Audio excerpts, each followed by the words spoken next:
Militer Israel memecat sejumlah tentara yang menyanyikan lagu Yahudi di sebuah masjid di tepi barat.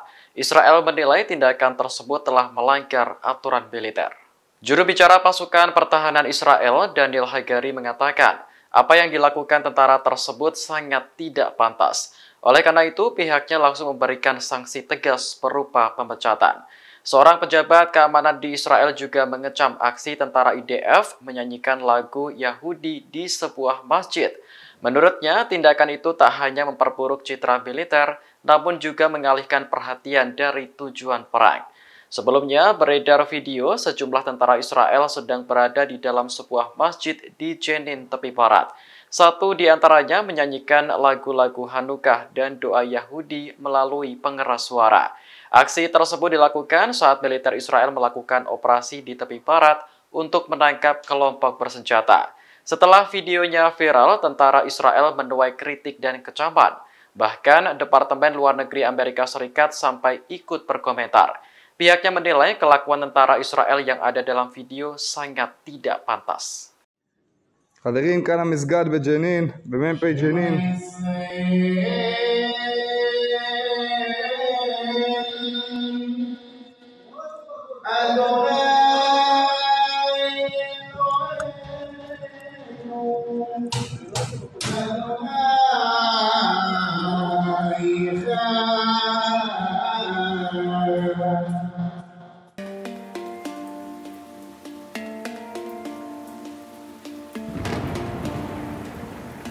Menteri Luar Negeri Spanyol José Manuel Albares mengatakan Israel harus bisa membedakan warga sipil dengan Hamas.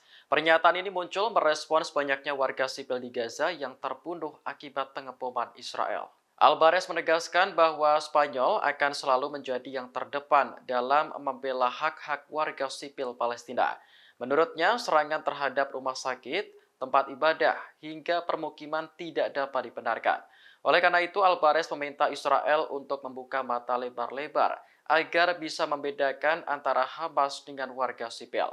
Ia menambahkan bahwa penduduk Gaza harus mendapat jaminan pasokan paling penting, mulai dari air, makanan, obat-obatan, hingga bahan bakar. Sebelumnya, Albares mengutuk serangan besar-besaran yang dilakukan Hamas ke Israel pada 7 Oktober lalu. Menurutnya, Israel memiliki hak untuk membela diri atas serangan tersebut. Namun ia meminta serangan balasan yang dilakukan juga tidak melanggar hukum humaniter internasional. Kini Spanyol telah mendukung terciptanya negara Palestina dan mendorong kedua negara menemukan solusi.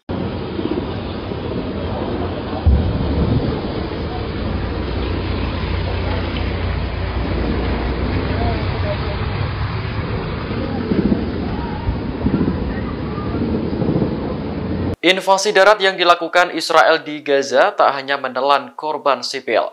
Buktinya, sejumlah lokasi yang seharusnya terjaga dari perang justru ikut rusak. Salah satunya adalah pemakaman di lingkungan Al-Fallujah, Jabalia, Gaza Utara. New York Times melaporkan bahwa tank-tank Israel melindas area pemakaman Al-Fallujah pada Rabu 13 Desember. Akibatnya, banyak batu nisan yang hancur dan tanah kuburan menjadi berantakan. Bahkan, jasad yang masih terbungkus kain kafan ada yang sampai terlihat setelah dilindas tank. Aksi militer Israel menyerang kuburan di Gaza ini bukanlah yang pertama kalinya terjadi. Pada tahun 2021 lalu, Israel pernah menghancurkan kuburan di Gaza lewat serangan udara. Mereka menjatuhkan bom di kompleks pemakaman hingga membentuk kawah cekungan dengan kedalaman sekitar 6 meter. Saat itu, Kementerian Wakaf Palestina melaporkan ada 6 kompleks pemakaman yang dibom. Lebih dari 200 kuburan rusak total dan puluhan lainnya hancur.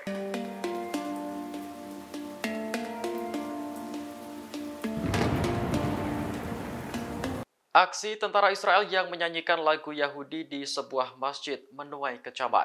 Departemen Luar Negeri Amerika Serikat menilai tindakan itu sangat tidak pantas untuk dilakukan. Juru bicara Departemen Luar Negeri Amerika Serikat, Matthew Miller, mengaku prihatin ketika menonton video tersebut.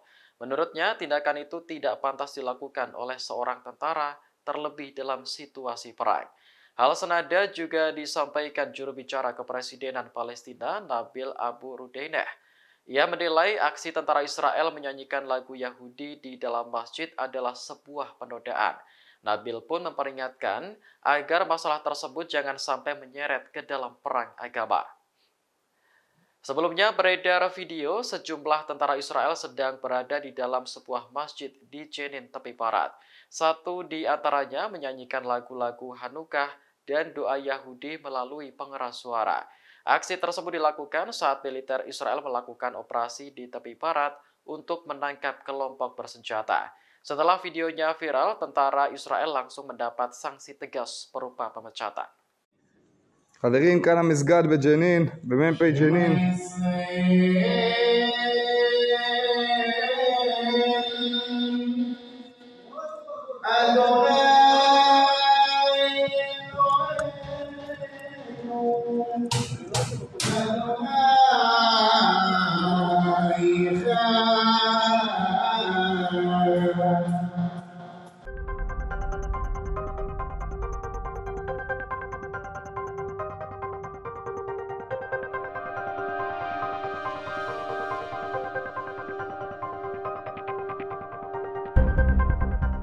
Hingga saat ini, militer Israel masih terus memburu pejabat Hamas bernama Yahya Sinwar. Segala upaya telah dilakukan untuk menangkap pejabat tersebut, namun selalu gagal. Kini, Israel membuat sayembara bagi siapapun yang bisa menangkap Sinwar, maka akan diberi imbalan sebesar $400.000 atau sekitar 6,2 miliar rupiah. Informasi tersebut dimuat dalam selebaran yang dijatuhkan Israel di jalur Gaza. Selebaran itu berisi nama-nama pejabat Hamas yang menjadi buron. Israel menawarkan hadiah sebesar 6,2 miliar rupiah bagi siapapun yang bisa menangkap Yahya Sinwar.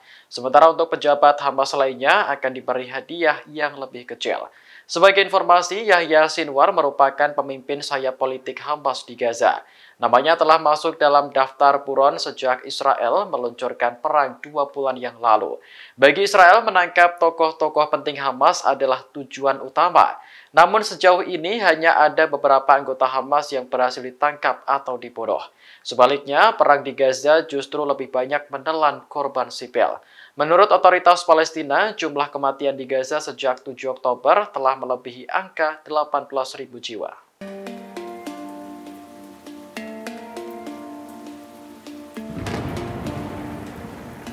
Kepala Korps Garda Revolusi Islam Iran, Hussein Salami, mengatakan bahwa keruntuhan Israel sudah di depan mata. Menurutnya, rezim Zionis sudah sangat lemah hingga tak dapat lagi membedakan antara sasaran sipil dengan Hamas. Salami menyebut tanda-tanda runtuhnya Israel dapat dilihat dengan jelas dari perang di Gaza. Israel tak lagi peduli dengan kematian anak-anak dan juga perempuan. Menurut Salami, tindakan itu telah memicu kebencian dunia terhadap Israel. Sebelumnya, Menteri Luar Negeri Iran Hossein Amir Abdullahian menyebut perang di Gaza dapat menyebabkan ledakan regional. Ledakan yang dimaksud adalah meluasnya konflik hingga Lebanon dan Yaman. Iran sendiri telah memperingatkan Israel untuk segera menghentikan serangannya terhadap Gaza. Jika tidak, maka kelompok-kelompok perlawanan yang mendukung Hamas dikhawatirkan akan ikut perang. Kelompok yang dimaksud seperti Hizbullah di Lebanon dan Houthi di Yaman.